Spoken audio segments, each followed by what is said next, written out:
Espionage and Enslavement in the Revolution, The True Story of Robert-Townsend and Elizabeth by Claire-Bellerjeau and Tiffany-Yecke-Brooks. Foreword by the inimitable Miss Vanessa Williams.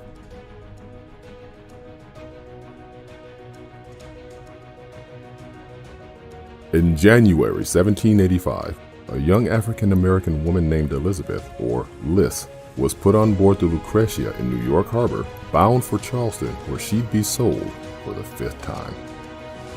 With little hope of ever seeing the small child she left behind, Elizabeth now faced the unfamiliar reality of being a slave in the South. How could she know that Robert-Townsend, a son of the family she was enslaved by, would locate her, safeguard her child, and return her to New York?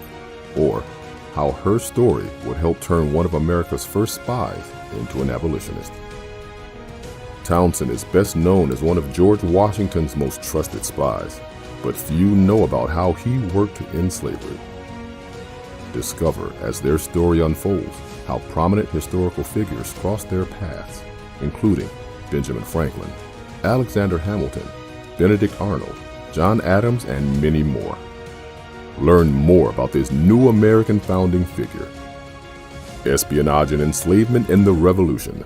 Available now on Amazon, Barnes & Noble, and wherever books are sold.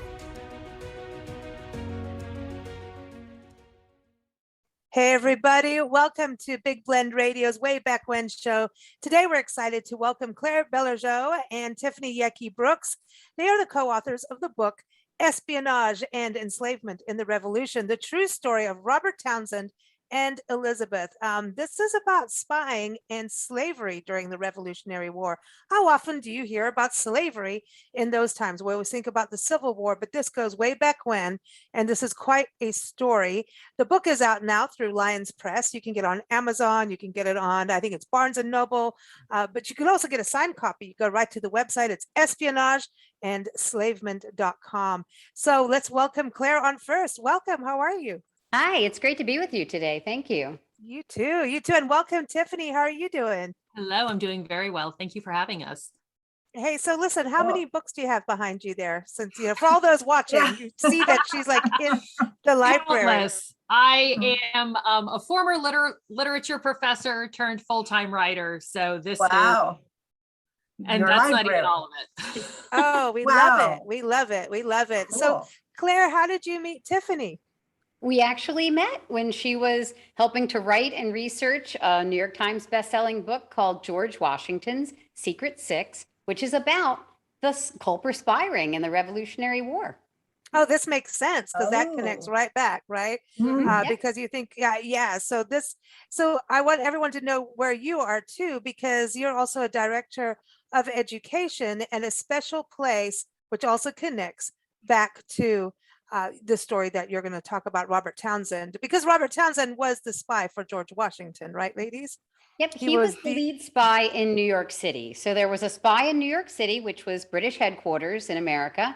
And then there was a second spy way out in Suffolk County in a town called Setauket. And so those two spies, Culper Jr. and Culper Sr., were the anchors of this Culper spy ring. Mm-hmm. Oh, wow. Okay. Wow. And so now is it the Raynham Hall Museum? Raynham Hall Museum. That's the birthplace of both Robert and of Elizabeth, or Liss. So I get to go to work at a house where they both were born and raised. Mm-hmm. So is that what got you connected to their story? Well, yes, I was working there, and documents about Elizabeth came into my hands. That was 16 years ago. And my life changed forever because I could never forget about her. I had to keep finding out more. Well, I think that's one of the things. Oh, sorry. Go ahead. I was gonna say, I think that's one of the things to me anyway, that makes this book so exciting is that the research that Claire did is entirely unique. It is all original and it's all with primary documents. You know, she is the person who discovered Liss's identity. She is the person who connected all these dots and was able to find and trace the story. And so this is not something that's, you know, put together through secondhand sources or anything else. I mean, Claire was in the archives with these original letters, tracking down, you know, these very she's a sleuth. I mean, I know it's about Yes, spies, it but is. like, Her I mean, own she's kind of being the spy. investigator too. Like you're the private investigator, but I mean, this is something you geek out. I mean, how many 2, 3 in the mornings did you find yourself still stuck at the computer putting their pieces together? Well, we're both pretty obsessed, right, Tiffany? Yes. We're not the Absolutely. kind of people that can just let things go. We just have to keep digging and digging. And you Well, wrote that's this as creative nonfiction, which is something we're reading more and more of, and seeing more as a popular form of telling history stories, because it's educating and putting people in that place and having that atmosphere. Is that why you chose to write it that way? You know, Absolutely. yeah, go ahead, Tiffany. Yeah. Oh, sorry. Yeah, I mean, unfortunately, I think for a long time, nonfiction sort of got lumped in with textbooks. And so a lot of people have this view that nonfiction has to be told in this very dry, like linear timeline way. And what creative nonfiction is really doing as its own sort of emerging genre is taking, I mean, it's still, of course, nonfiction, but it is painting the world for the reader. It's making it read like a novel, so that you get a sense of, you know, not just the straight linear facts, but sort of the thematic arcs that are controlling, you know, different aspects of the narrative and some of these side stories and the way things feed into each other. And you get to know the thoughts and feelings of the characters rather than just sort of dry, almost, you know. December 16th, we threw the tea overboard. Was it 6th or 16th? We threw the tea overboard. That would be, well, that's kind of exciting for me, but no, but it's personal. That you can relate now. I mean, because history, when in high school, I thought history was the most boring thing ever invented, you know, and now with historic novels and novels like yours, I love the nonfiction, the creative nonfiction, because now I know that I'm getting the facts, but it's a story and I'm going to remember it. And you know, that's really why I needed a writer like Tiffany, because I had done all this research and I had all these red threads connecting all these facts and these documents, but I needed the help of a great writer to bring it out in a way that the readers could enjoy and how to make those chapters begin and end in a crafted way. And, nice. You know, so I was just so lucky to get a co-author like Tiffany that could do that. Nancy's been reading it and she's like, well, this is really well done. This is awesome. In fact, I really want it to be a TV series. Me too. I really think it needs to be a series because the story is just too big for a movie. It's really got exactly 3 seasons in it, the way I see it. Yeah. Well, let's start with Liss. Let's start with her life, because it's really, and this is something we've seen as we travel and go to different museums or even slave homes, right? Is their story and how re-enslavement happens, because that's often not told, is the re-enslavement. But I mean, her history goes way back. I mean, we're in the 1600s, right? So it's not like this. I mean, we think about slavery now, we think it's like now, like, you know. The land where she was born, the physical space, was also the space that was occupied by Long Island's first slave freed that we have a record of. Wow. So the very ground where she ran around as a child who was enslaved was the land where a man named Tom Gall labored. He was enslaved as a teenager in 1673. And when he was finally freed in 1685, that's the earliest known slave freed on Long Island, and right in the same space where Liss was born and where she lived. Wow. You know, it's incredible when you think that a person can, back then, could actually be born as a slave into slavery with absolutely no choice, or, I mean, there it is, you're going to be a slave and too bad for you. A lot of people think that slavery happened exclusively when people were brought on ships from Africa to America. And although that did account for some of the ways in which people were enslaved, just being born was a big way that people became enslaved. If you were a woman and you had a child, your enslaver owned your child at birth. And so in New York, we had such a high proportion of slavery just because of mathematical permutation. Wow. A lot of slavery began very early in New York as they wanted to make money. It was a capitalistic, business-driven place in New And Amsterdam. they're And then also as looked at that as livestock, grew- right? Weren't they counted as livestock at some point Property. in history, or is it like, or property? Like, Enslavement literally means to be the property of another person without Right. free will or independent rights. Mm. And so that was the case for everyone who was enslaved. They were the property of others. wow. So who were her parents? Do you know? We don't know. No, Wow. Wow. we don't know who her Hmm. parents were. It's wild because we went to a replica of the house that Solomon Northup Northrop. built. Northrop, excuse me, yes. Yeah. And it's on the University at LSU in Alexandria, Louisiana. And parts of it are in there, what's left of it. But he was actually kidnapped. Mhm. I mean, and so the contractor that worked with him, released him and everything, got him out. But so he was freed and then kidnapped. So do you see that kind of thing happen in long? Because I think Do you want to talk about Captain Tinker or should I? His history actually goes back to New York. So I'm like, okay. Well, part of what I discovered in Liss's history was that very thing was happening. Now, the story of 12 Years a Slave happens in the era of the Civil War, but that exact circumstance of kidnapping free Blacks in New York and selling them in the South happened during the time right after the Revolutionary War Wow. in New York.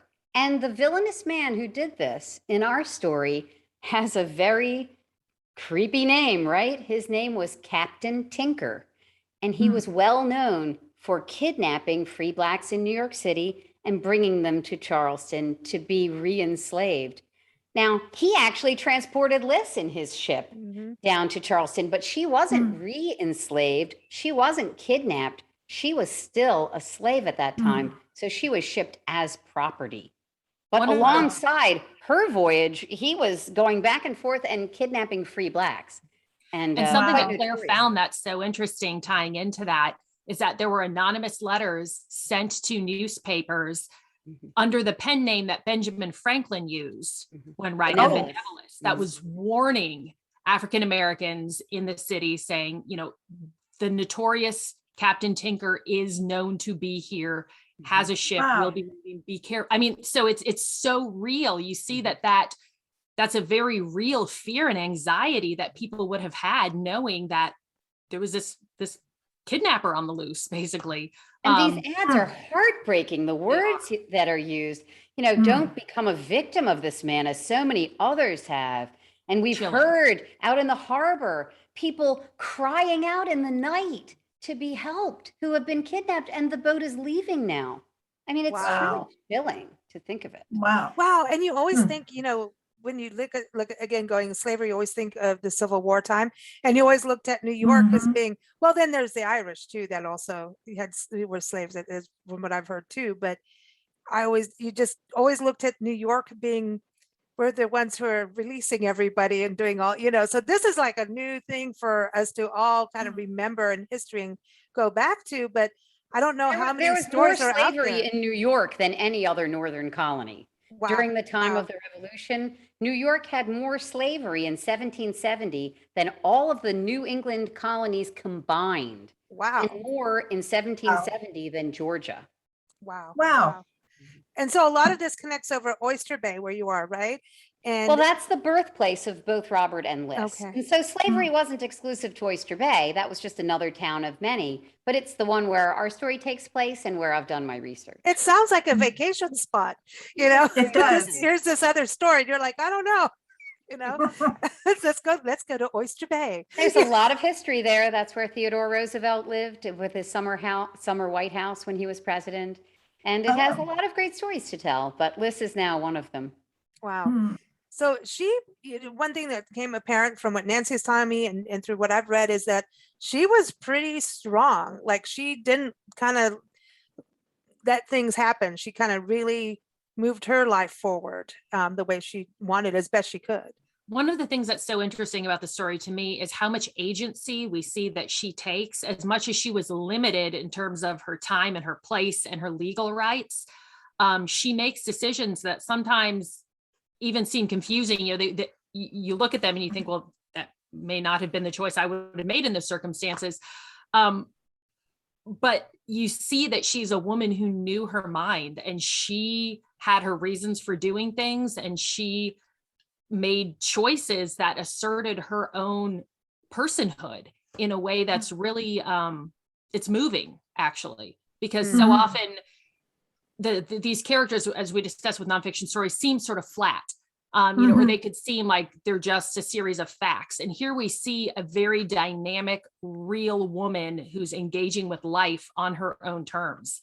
And maybe And Claire in can both talk more. cases, they make decisions that are, as the reader, you're so afraid for them.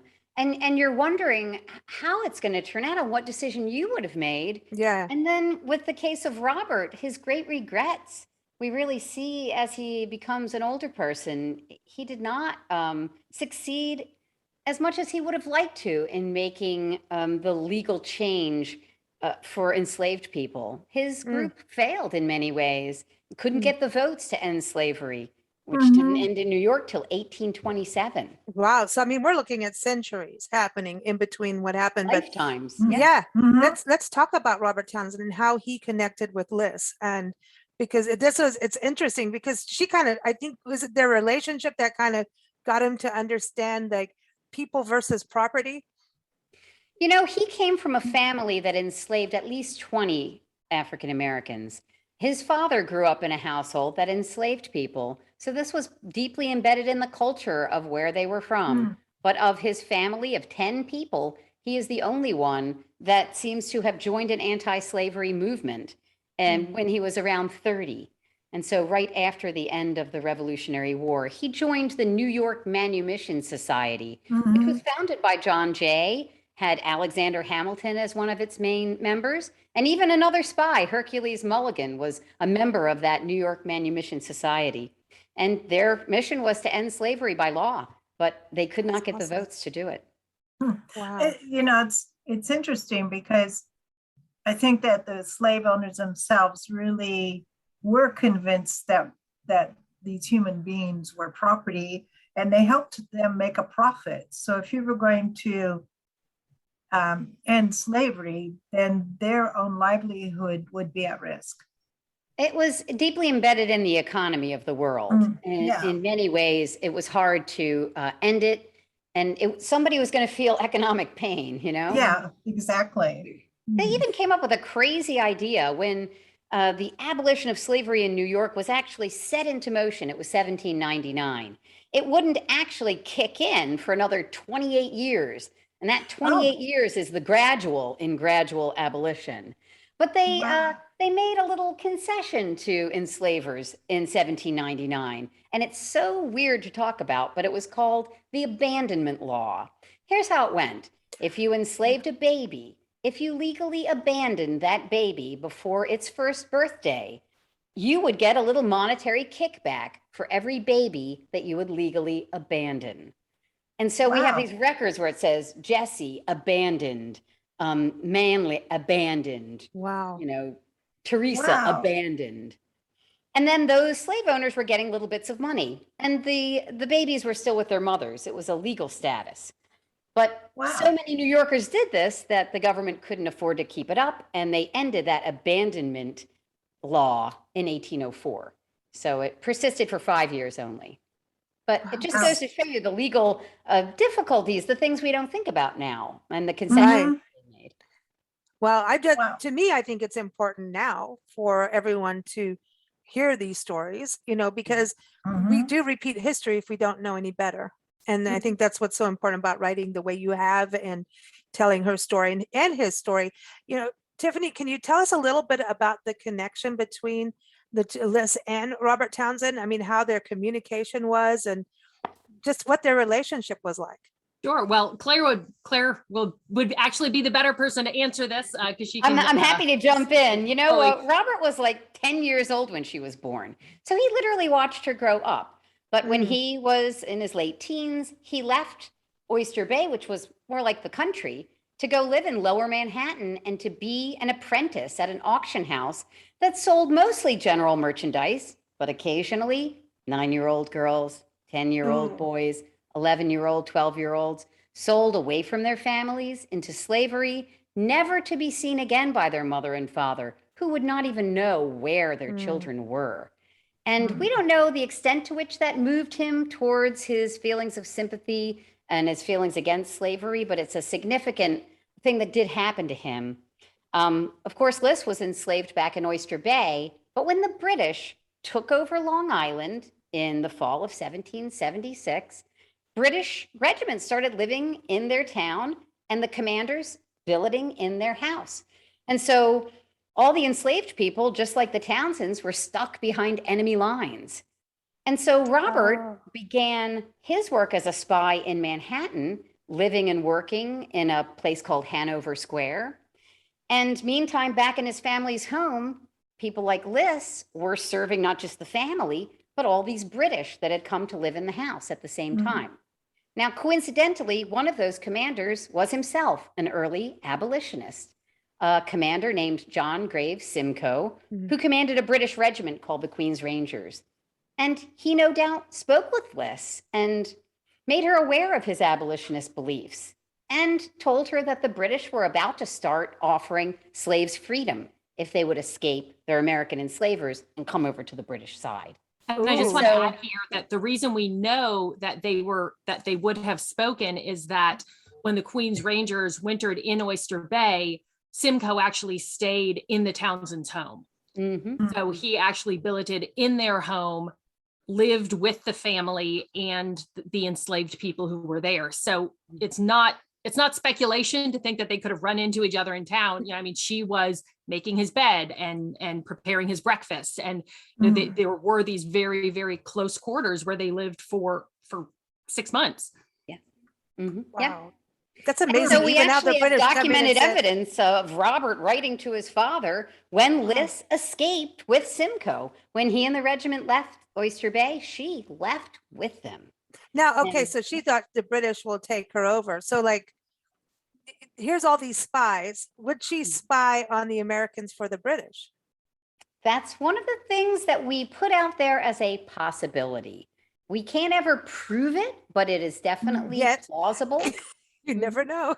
You So never we actually know. lay out, we try to be very careful in the book in the places where there are historical gaps in documentation. We try to be careful not to state definitively, this is what we think happened because it makes a most interesting narrative.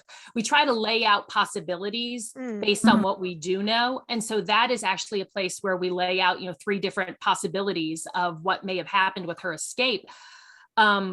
But one of the things that's so interesting about that is after she escapes with the British, at the same time that Robert starts getting information, kind of better information from someone well placed in the city, Liss suddenly starts appearing in his logbooks in his store. Now, why would a person who ran away from their enslaver suddenly start showing up at the family store months later? Wow. Very and that's also right about the same time that the other spy, the one that was out in Setauket, mentions in a letter about a woman who's helping the spy ring. And he uses the number 355, which in their code meant lady. And he says, this is a lady of my acquaintance, not a lady he's known his whole life, but somebody who he's acquainted with now. And she has some special ability. She will, in his words, outwit them all. When you're outwitting someone, you're using some sort of special ability to be clever. And what better way to outwit than to be virtually invisible, as enslaved people would have been, not even considered real people, but just property. And so if Liss was in the city with a new British master and Robert is in the city developing his spy network, it does make sense. And it's plausible that she could have taken part in that way. And we do, again, like we said, we do see her name showing up in the logbook of his store. So we know that they were in contact during that time. And then at the end of the war, she knew where he was. He had changed the location of his shop mid-war, literally to hide from Benedict Arnold, who had come to Manhattan rounding up spies. Wow. So he moved his shop to Peck Slip over by South Street Seaport. And in 1782, she knew where he was and she came to him for help. So they were not living lives distant from one another. They were Right. intertwined throughout the war. Wow. I wonder, when you think about all that kind of communication, here we are now with text messaging and, Facebook chats and, It'd be a just, lot easier. oh yeah. And, you post on Instagram and I'm located here. This is where I am. I'm checking in here.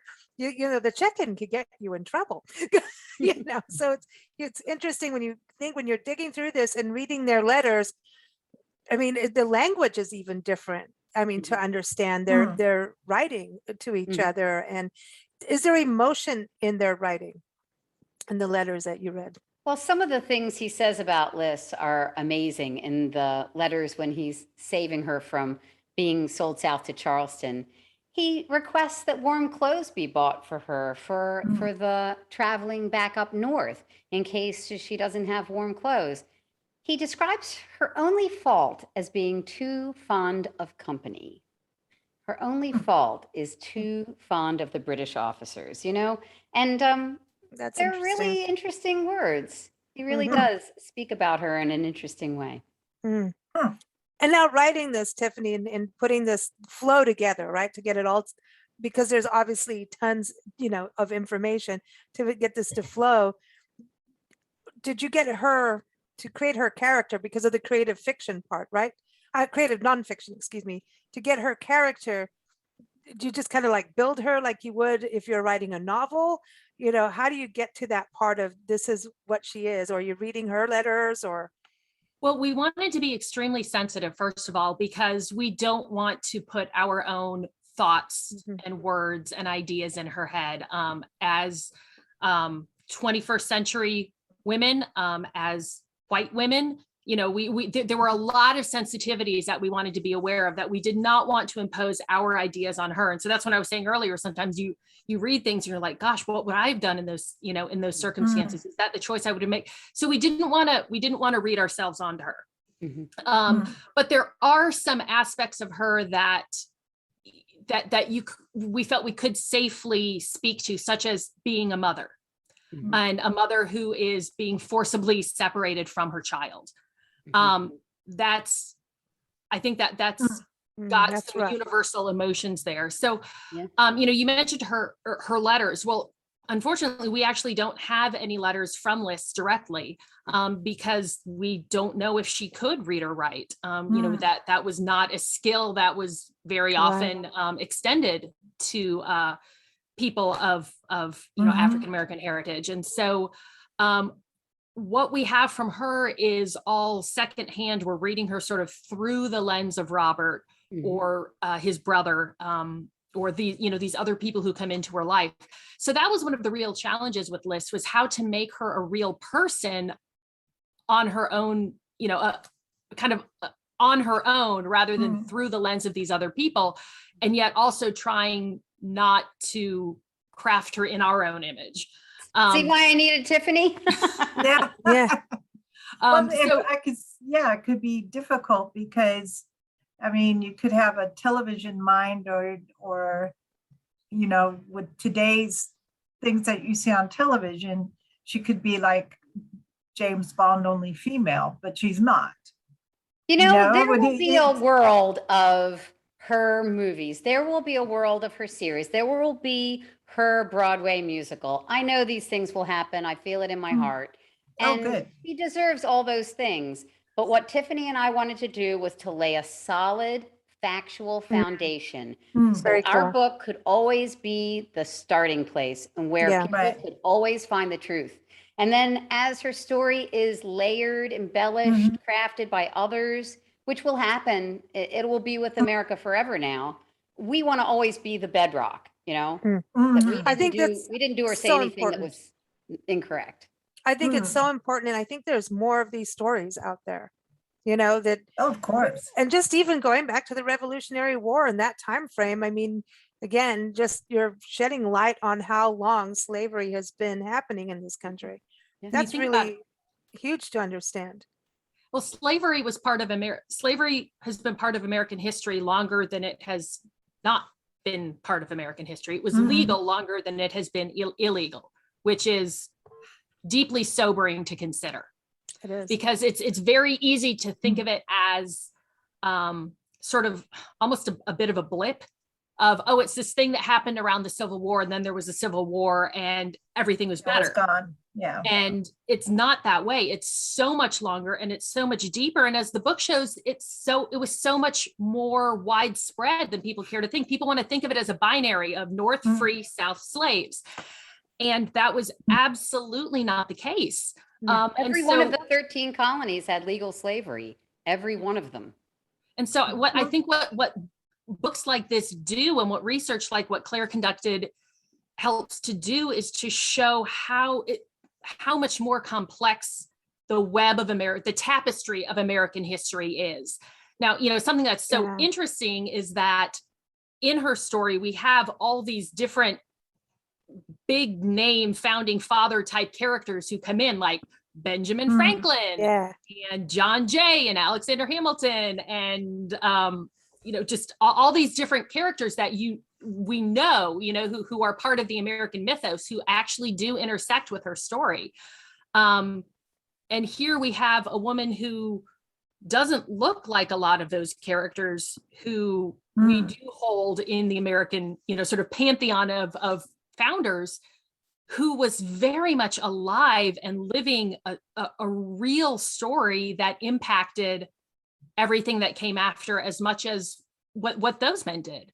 And can't we come to a place in our hearts where we can lift her up, we can put her in that pantheon and make her a representative for all of the people whose lives are invisible in our founding story? You don't choose between a story of Black history or a story of 1776. You put them together into one story where they belong. Absolutely. All of these enslaved people lived through that. And in New York, they were about 16% of the population. Wow. So we're not talking about a small number of people here.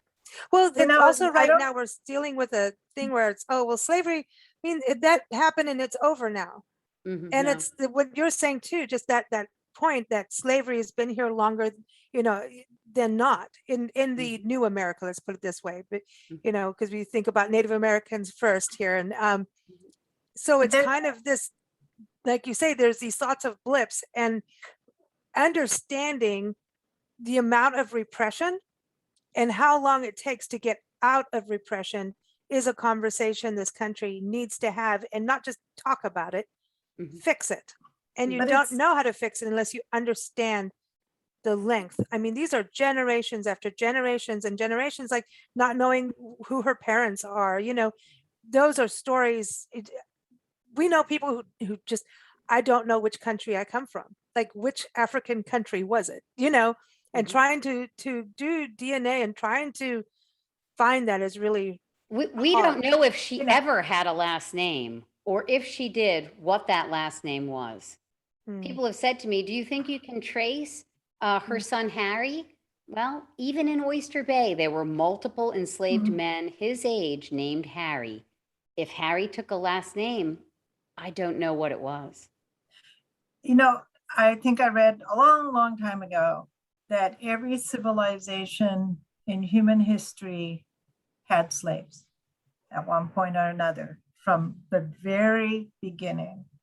So slavery has been around a lot longer, and the American scene in slavery is relatively new compared. It is an ancient, old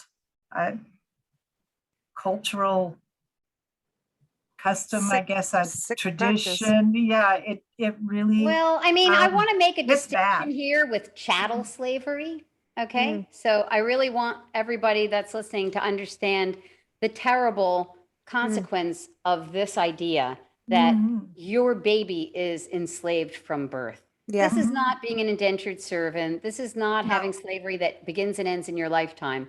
This is slavery that your children inherit by law. And that is what we did in America that was so terrible. That's all of it is terrible, but absolutely. And going, the span of years is insane. It kept going on and on and on. And even when you think about the Civil War and the emancipation wasn't even truly 100% about slavery, so you get those balances, it's like, okay, and listen, and for being a woman you know, a Black woman at that time. I mean, women, you know, white women weren't allowed to be part of the Constitution and writing the Constitution. We didn't get to be part of Exactly. that. So if you were a Black woman, no, you ain't getting diddly. And you let's know. talk about this for a second from the point of view of motherhood, because we've talked a lot about motherhood. Let's say that you're Liss and you're now aged 23 and you're going to get an opportunity to have your personal freedom. You're going to be offered your manumission.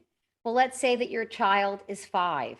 They're not going to be eligible to be free like you are until they reach the age of 21.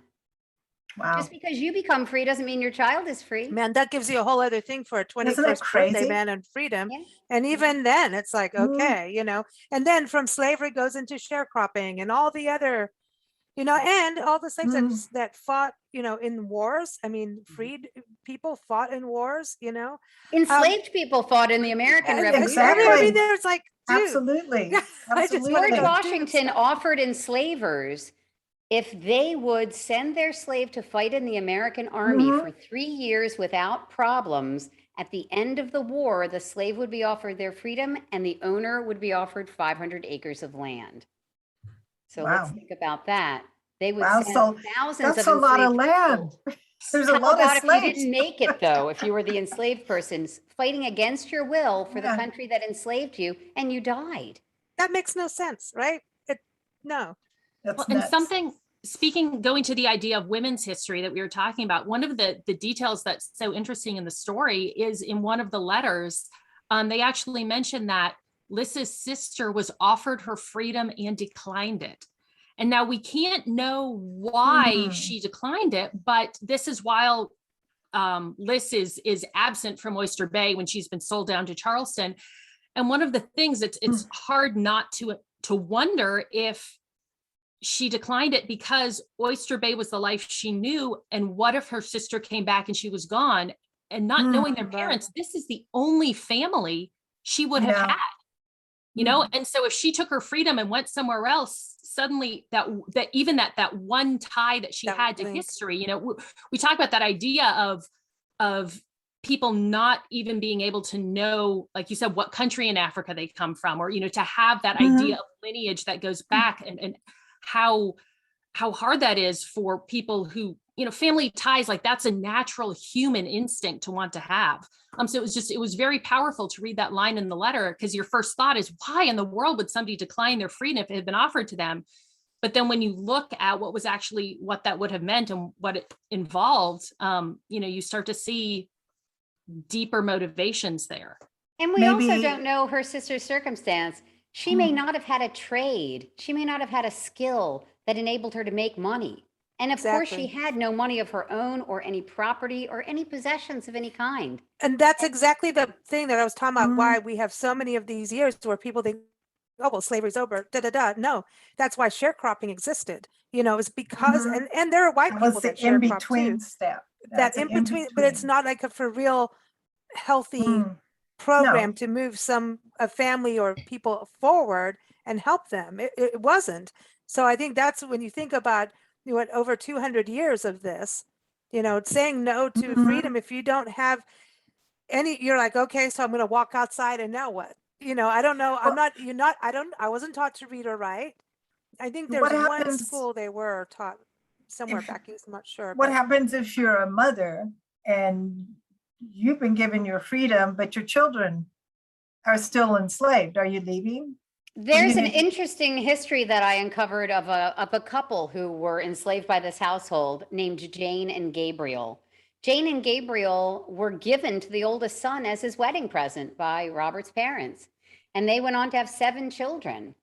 Gabriel became free first in the 1790s and actually worked for his former enslaver in New York City at an anchor shop, a shop where he helped Wow. make iron anchors. Part of his salary was a room in the cellar of the anchor shop, and he was permitted to bring his wife Jane and children from Oyster Bay to live in the cellar. However, none of them were free. Jane would not be freed until 1812, and none of the children were anywhere close to being old enough to be given their legal freedom. So the father Wow. was free, and everyone else in the family was still enslaved. Oh, that's a mess. Yeah. That's Wow. terrible. That's terrible. I want to ask who the painting Oh. of Liss. Yeah, Mhm. tell us about the painting. It's on the front cover of the book. It's beautiful. So this painting I commissioned, an artist named Lindsay Levine painted it for me. And it's of course not an old painting. No enslaved person would have had a painting like Right. this, a portrait of themselves. Enslaved people sometimes appear in the background of other paintings of people. Really? Serving them, like George Washington has his, Mhm. his enslaved man sometimes in the painting. But I wanted to give people a visual. I wanted to spark people's imagination and their empathy, and I wanted them to have a focal point. And so I also needed to have a face to look at. And so I commissioned this so that we would have a visual. Because if we wait and only care about people that we have paintings of, we're not Yeah. going to care about this whole segment of society, you know? Mhm. Right. No, I think it helps have the visual, so the identification, Yeah. so you can feel that. Yeah. And part of what's so neat about it, I think, is that Claire, when she commissioned this painting, actually looked at several prominent women of color and said, can you draw inspiration from these women who kind of capture the spirit of who we think Liss was based on what we know about historical facts. So I love that there's sort of that thread connecting who she was and strong women of today. And there will be an actress. There will be the first actress who gets a part, and Yeah. then people will associate that with her. And then there'll be another one, there'll be a That's- graphic novel somewhere. Yeah, that- right, right. And it's interesting, Vanessa Williams wrote a wonderful foreword to the book. And so she's connected with her family history in Oyster Bay, right? That's right. Yes. Her family, her ancestors are from Oyster Bay, and they can find their roots going all the way back to the era of legal slavery. And so Wow. we're so grateful that she got connected to us and that she wrote our foreword and that she's still trying to connect us to a larger telling of this story in the future. Awesome. We're really lucky. That's awesome. That really helps. So in all of the research, let's go back to woman and strength of being a woman, especially if you're Black and you're enslaved and they're shipping you. And listen, going on a ship at that point, being shipped around is not fun. This is not a No. luxury liner, okay? No, That's no. not cool. And I'm no. sure she was down in the hold with the crate. sure. Oh man, talk packages. about getting seasick, Mhm. right? So Yeah. going and reading and writing her story, piecing everything together, like it's amazing what you ladies, I should say, have done. I just always want to call everyone dude. But piecing everything together, what changed for you as a woman? What inspired you to make any kind of because we all get bad days, right? But when you read stories like Liss or, other women in history, when their bad days were like real Really bad. days, it kind of like, Real bad. listen, I've got a bad hair. I always have a bad hair day. And I'm like, all right, who cares about that? There's so much more to, importance in the world. So for you, each of It's you, all what did you about connect? telling marginalized people's stories. Mm. We already have a whole history books filled with the stories of great men. Okay, I'm not trying to take away from those great men, but the history of humanity should be 50-50. There's women and there's men and there's young people, old people, people of different races and It should be- backgrounds and religious yeah. beliefs. And so Yeah. when we can lift up a story of a person like Liss, whose whole era is invisible, has no representative of a woman of color that has a full story. Right. There are women of color in the revolution that you might know one or two things about based on one or two documents, but this story gives you a full arc before the war, during the war, after the war. And so it's a great gift that we give to try to let people have a new viewpoint, to see the founding of our country through her eyes. Well, even to remind people that slavery was not just in the South and just during Civil War, just on plantations. Absolutely. That's a big point that you really don't think about. And I don't think it's, really presented in school even. Working with schools is a big priority of mine. I'm working with the Oyster Bay School District right now and other schools, but I want it to be national level. I want Yes, every agreed. school to reach out and and contact me. How can they hear this story in the classroom with primary documents? We Right. are not going to solve the problems of racism in America if we can't all of us learn the truth.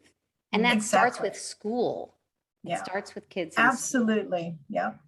For me, something that I took from the story that just really opened my eyes and made me think differently was the fact that, you know, so often you hear stories or complaints about stories about people of color where there's the white savior figure, you know, who Mhm. comes in and the white person makes everything right.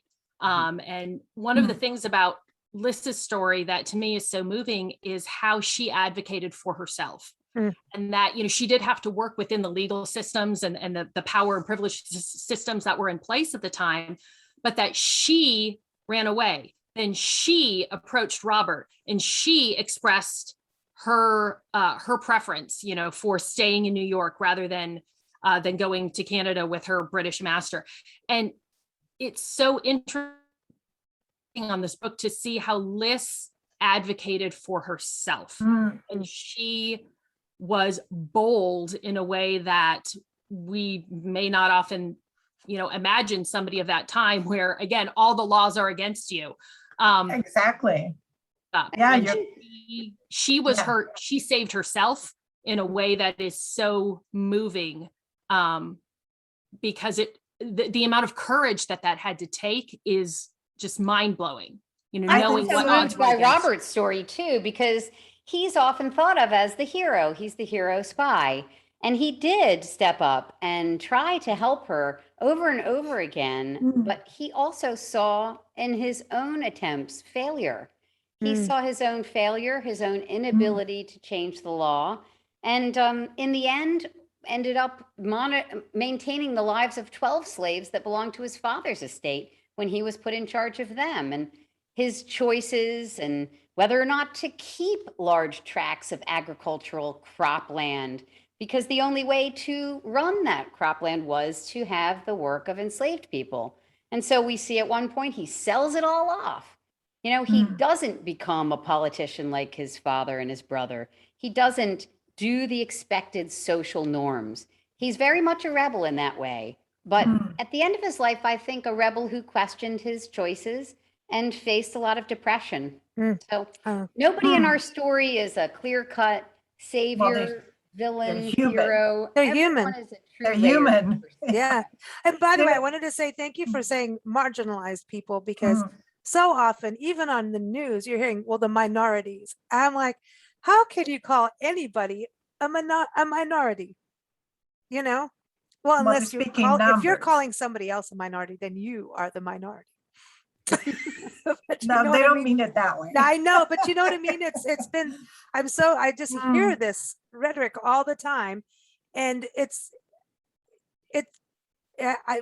we're talking about people. Yeah. Words mean things, Yes.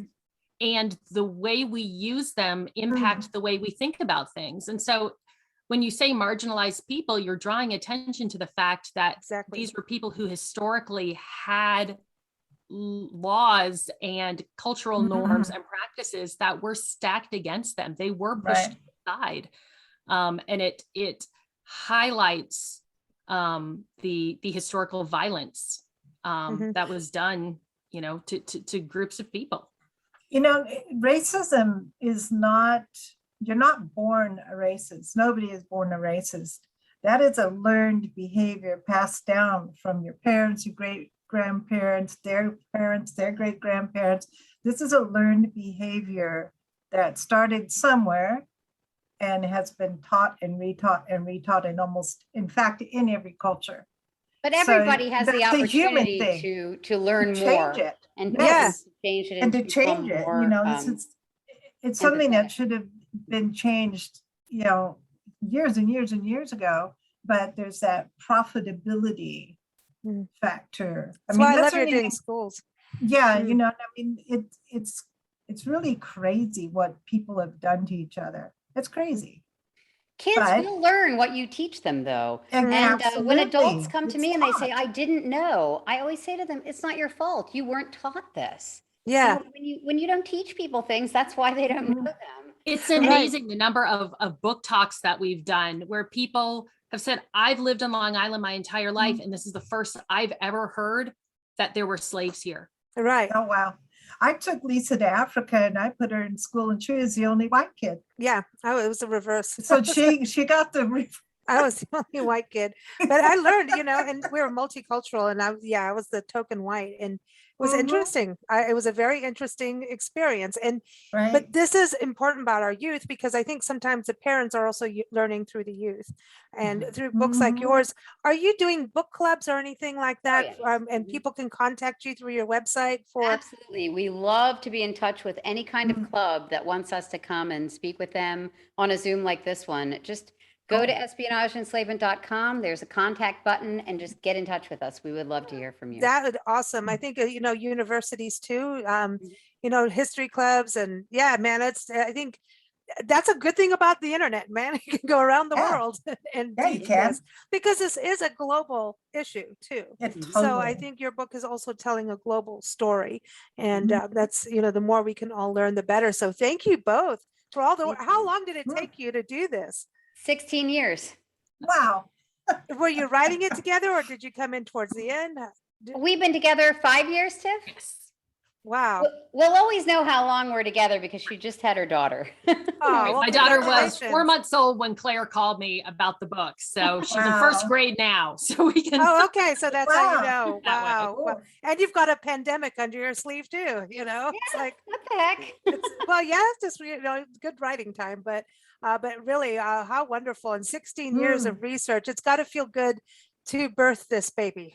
Well, the story will never end because there's always going to be another document out there. And so I want your readers to reach out if they think they have primary document that's related to this story. I know they're out there because I've already found a few things since the book's been written. And you're like, darn, darn, maybe part 2 or an extra story, on a reprint, I might just have to sneak in a couple more sentences. Yeah.